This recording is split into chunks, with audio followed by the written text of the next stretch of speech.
simplement branchez votre casque, réglez l'intensité de votre son, faites en sorte que vous allez bien vous endormir, et ça en quelques instants. Alors qu'est-ce que je vais vous raconter ce soir?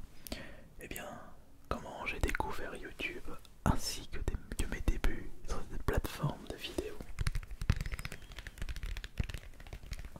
Alors, tout a commencé avec un message reçu de la part d'un membre du site DeviantArt.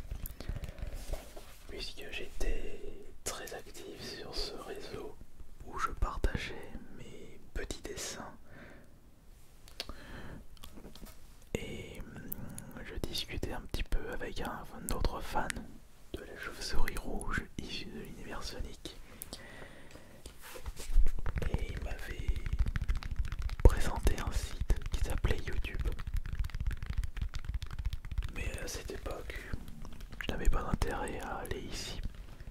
Rien ne m'attirait sur cette plateforme. Jusqu'au jour où je décide d'y aller de plus en plus souvent pour aller regarder des clips. Pour ceux qui ne le savent pas, je suis très fan de la musique métal, et pour pouvoir visionner des clips métal à la télé, c'était uniquement sur M6 le vendredi soir à partir de 23h ou 23h30 minuit.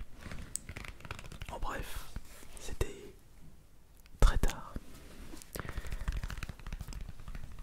Et c'est alors que j'ai pu connaître l'existence de YouTube avec justement des partages de clips métal, donc je pouvais les voir directement sur cette plateforme.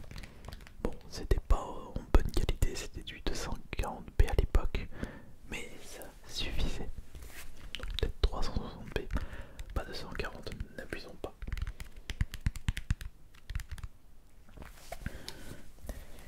Et concernant mes créations vidéoludiques, ça a débuté sur YouTube le 16 janvier 2008 avec ma chaîne principale. D'ailleurs, il y a quelques jours, on a fêté, enfin pas quelques jours, mais il y a 2 mois, on a fêté les 14 ans de cette chaîne. Je sais qu'il y a quelques-uns d'entre vous qui m'ont découvert depuis 1 an ou depuis quelques mois, mais sachez que je suis présent sur la plateforme depuis très longtemps. Je suis un vieux de la vieille. Je suis un dinosaure, une créature préhistorique. Je fais partie de la première gêne des youtubeurs, francophones.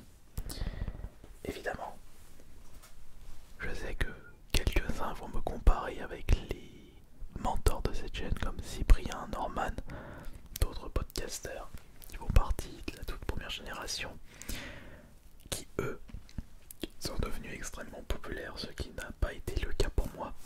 Je n'ai même pas atteint le million d'abonnés sur ma chaîne principale. Mais depuis tout ce temps, énormément de créateurs ont disparu. Mais on n'y pense pas, puisqu'on les a oubliés. C'est triste. Et donc, pour en revenir à ma chaîne principale, qui a été créée le 16 janvier 2008, je vais juste y aller pour vous montrer. Alors, auparavant, j'avais mon ancien pseudonyme qui était Kirby54, et je l'ai changé il y a 2 ans pour utiliser Asterion. Asterion qui est également lié à cette chaîne AS Minotaur, puisque les deux sont en rapport avec le Minotaur. Asterion est l'un des prénoms du Minotaur.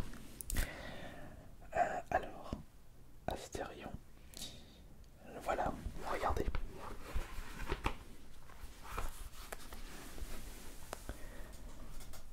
Là, le 16 janvier 2008.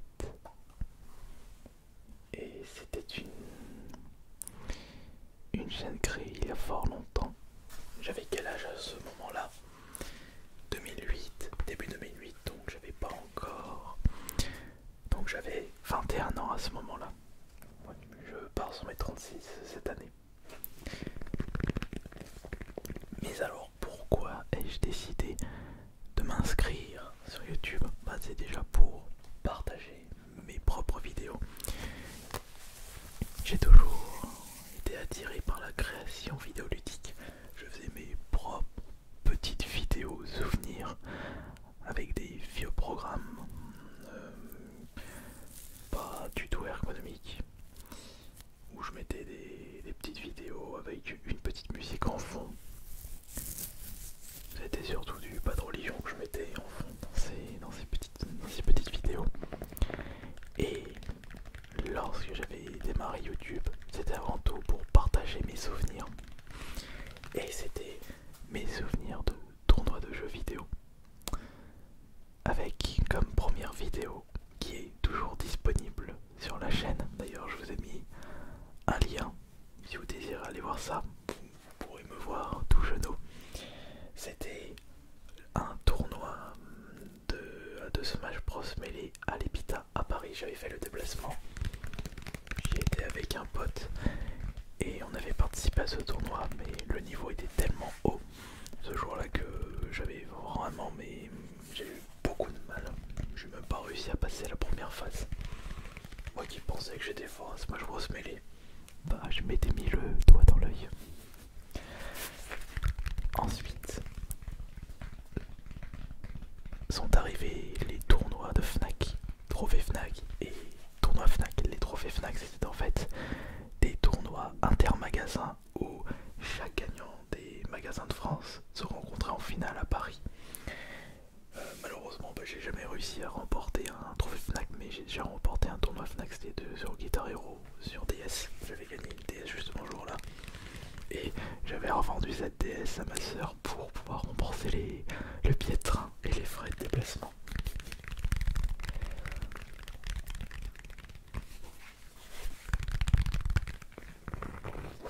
Ces tournois, j'ai vraiment été content de pouvoir vous les faire partager et justement garder une trace de ces événements-là. Mais il n'y avait pas que ça, j'avais également partagé mes premières années à la Japan Expo. Oh, mais en plus, regardez, il y a le Minotaur. Ouais, parce que c'était à la Japan Expo que j'avais acheté mon premier masque du Minotaur, c'était en 2008, mais je vous proposerai une story time. Comment j'avais créé mon personnage de Minotaur, et justement, c'était lui qui m'avait motivé à créer cette chaîne avec le nom AS Minotaur. Mais ça, je vous donnerai plus de détails la prochaine fois.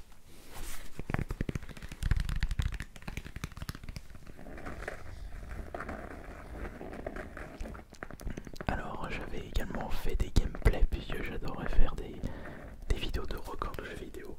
Mais c'était pas des speedruns, c'est juste des petits records pour le site Video Games Record. Mais je ne parlais pas. À ce moment-là, je diffusais mon gameplay, mais mon gameplay brut, c'est-à-dire sans montage, sans rien du tout. Et même à cette époque, c'était très compliqué d'enregistrer, d'avoir du matériel. On n'avait pas à l'époque le matériel, les boîtiers d'acquisition, les tutos, cette facilité d'enregistrer. En 2010-2009, c'était très très dur. Et c'est pour ça qu'à l'époque, beaucoup de personnes filmaient directement leurs écrans avec leur caméra. Mais aussi j'avais fait quoi ici à l'époque que je me ressouvienne.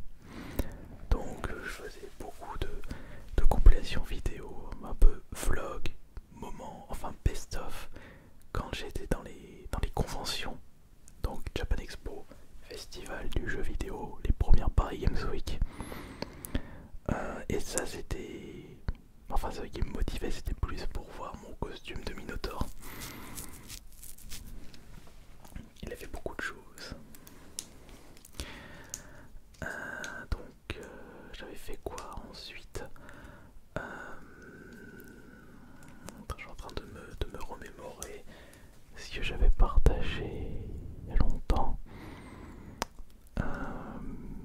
c'est vrai que j'avais vraiment du matos pas de gamme. J'avais un vieil appareil photo qui d'ailleurs est encore dans un coin de mon appartement. Je pourrais vous proposer une petite vidéo SMR avec ce matériel très très ancien, mais je sais pas si la qualité sera au rendez-vous. Pourquoi pas? Faut tester dans la vie. Ah bah oui. Bah voilà, on a trouvé une idée. On a trouvé une idée de vidéo. Nickel, ça sera pour une prochaine fois.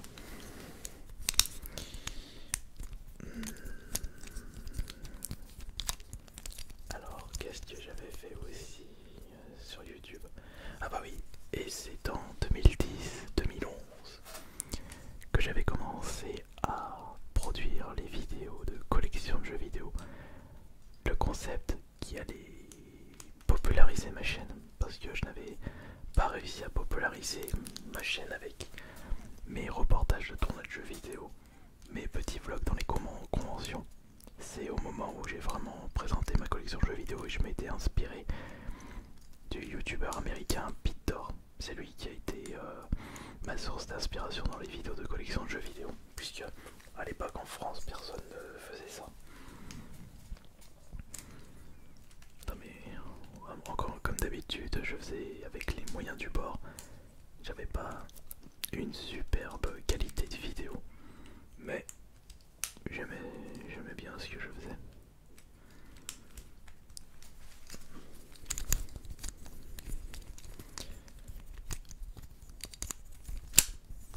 Les vidéos de collection de jeux vidéo. Mais j'avais commencé quand l'ASMR? Eh bien j'étais au courant du phénomène ASMR sur YouTube en 2011. Ouais, 2011 puisque... ou 2012, non plus 2011. Mais je me souviens que je regardais pas mal de vidéos ASMR, même des vidéos qui n'étaient pas estampillées ASMR. C'est des vidéos d'unboxing sans voix. Les gens ne parlaient pas, j'entendais juste des petits bruits. Et je me souviens avoir fait ma toute première vidéo ASMR en 2012. C'était une tentative où justement j'étais en train de manger un biscuit et tapoter sur le clavier de mon PC. Malheureusement c'est une vidéo qui n'est plus disponible et qui a complètement disparu de la toile. Et je n'ai malheureusement pas gardé de traces sur mon PC. Mais c'était vraiment la toute première vidéo ASMR. Mais enfin c'était pas vraiment ASMR officiel. Puisque ma toute première vidéo ASMR était en 2013. Janvier 2013, 5 ans après la création de ma chaîne YouTube. Je sais pas si vous vous rendez compte, mais il peut s'en passer beaucoup de choses en 5 ans. Et j'avais fait les collectors de jeux vidéo. Collector Alan Wake, collector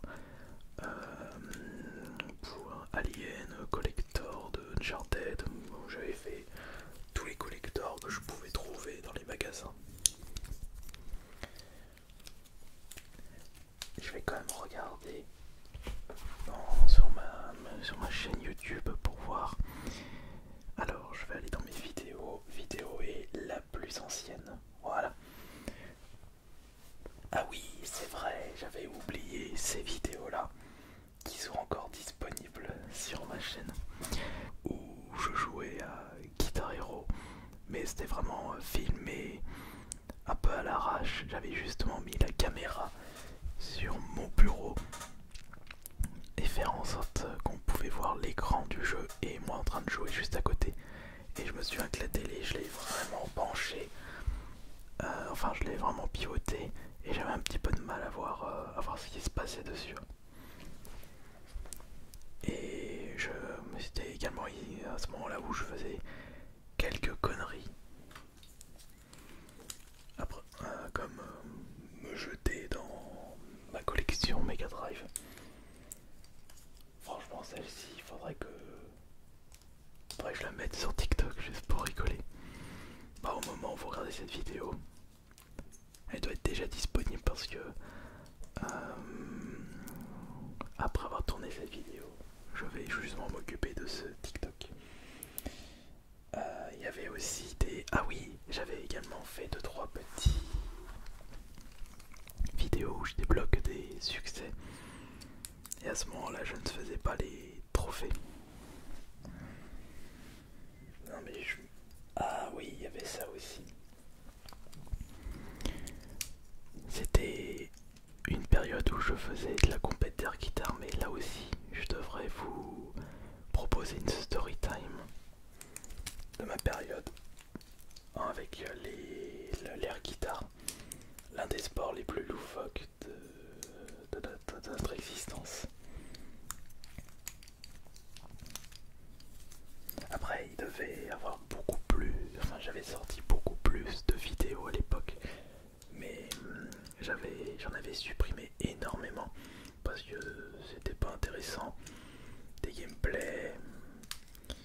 début de ma chaîne pour pouvoir générer, enfin monétiser, générer de l'argent.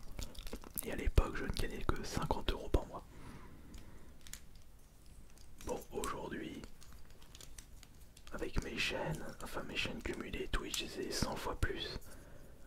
Mais je ne pensais pas à ce moment-là que c'était possible de vivre de création YouTube, enfin de vidéos diffusées sur YouTube. On m'aurait posé cette question 10 ans, il y a 10 ans. Enfin, il y a 10 ans, c'était en 2012, donc j'avais commencé à générer de l'argent. Mais on m'aurait posé cette question en 2008. Jamais je n'y aurais cru. Comme jamais je n'aurais cru que YouTube allait devenir le deuxième site le plus visité après Google. Mais attention, parce que TikTok commence à prendre de plus en plus de terrain. Je suis en train de me demander si il y a quelque chose que je ne vous ai pas raconté avec mes débuts sur YouTube. Je vous ai raconté ceci, j'ai raconté cela. Alors, je pense que j'ai fait le tour. Je pense que j'ai fait le tour.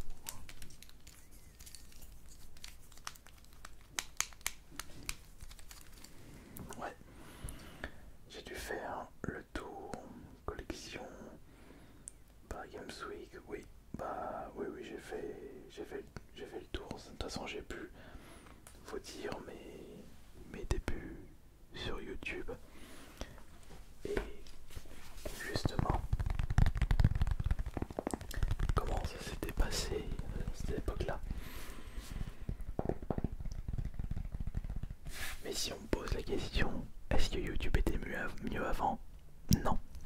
Parce qu'à l'époque, YouTube ne proposait que de la 360p. Il n'y avait pas de 720, ni de Full HD, ni de 4K. Les vidéos ne pouvaient pas dépasser un certain temps. L'interface n'était vraiment pas jolie à voir. Et aujourd'hui, on peut vraiment tout trouver. Il y a énormément de contenu, de vulgarisation, de divertissement, de vidéastes, d'idées, de vidéos ASMR, de tutos. C'est devenu quelque chose d'excellent, d'exceptionnel. Il faut faire avec son temps et toujours voir le bon côté des choses.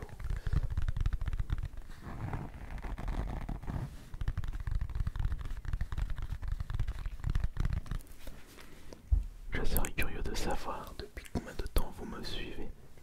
Est-ce que vous me suivez via Ice Minotaur ou via ma chaîne principale? C'est vrai que l'âge d'or de ma chaîne principale est de nouveau dépassé. J'avais eu un âge d'or au début avec mes vidéos de collection en 2012-2013 et je suis un nouvel âge d'or en 2018-2019.